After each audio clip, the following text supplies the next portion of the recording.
Good morning. How's everybody doing out there? Well, I got me a 2015 X5 X-Drive 35i all-wheel drive, and we're doing a turbo on it. And it doesn't look like it's that big a deal, but it really is, guys. If you're gonna do a turbo on one of these things, especially the all-wheel drive ones, it can be a real pain in the ass. There's a lot of things that you gotta do, and if you don't do them, don't even bother.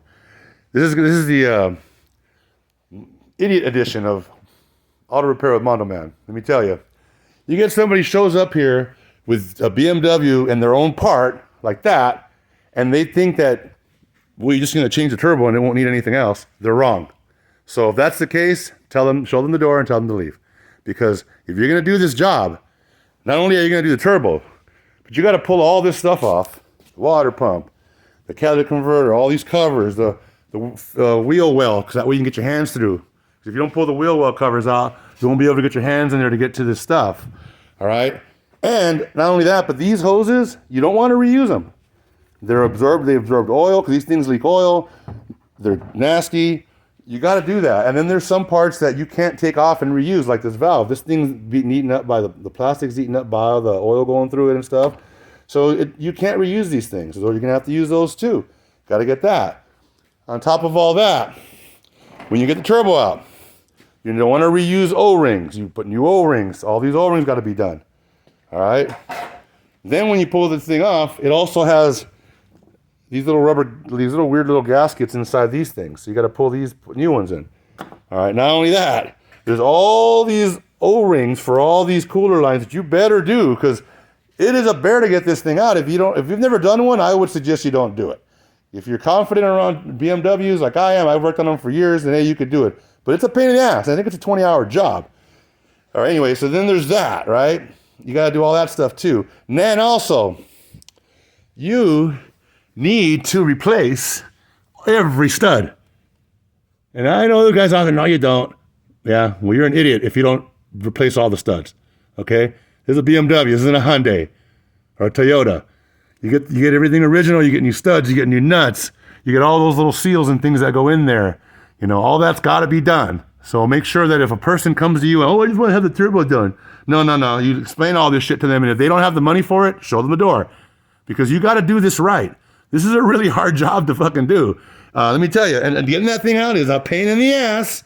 Of course, you got to drop all the exhaust and a bunch of other shit. But here's the thing. You got to get this guy out, the bracket for the engine mount, or it will never come out. You will not get it out. Yeah, you could drop the sub for a bunch of other shit, but you know what? You're just making more headaches for yourself.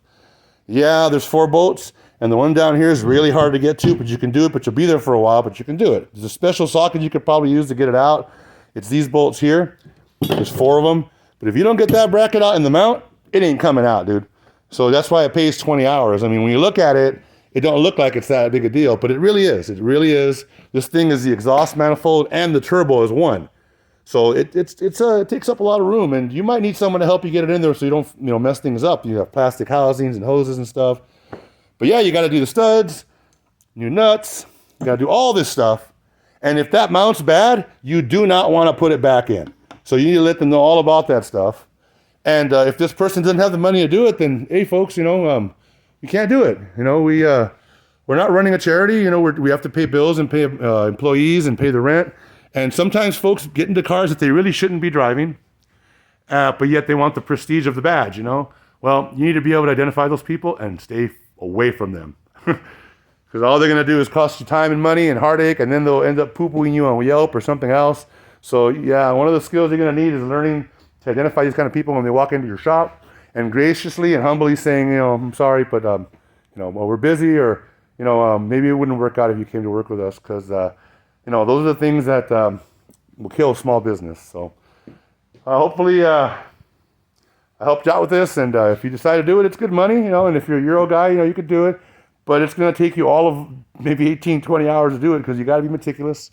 Things got to be clean. You got to keep washing your hands and put on gloves to go up so you don't contaminate anything.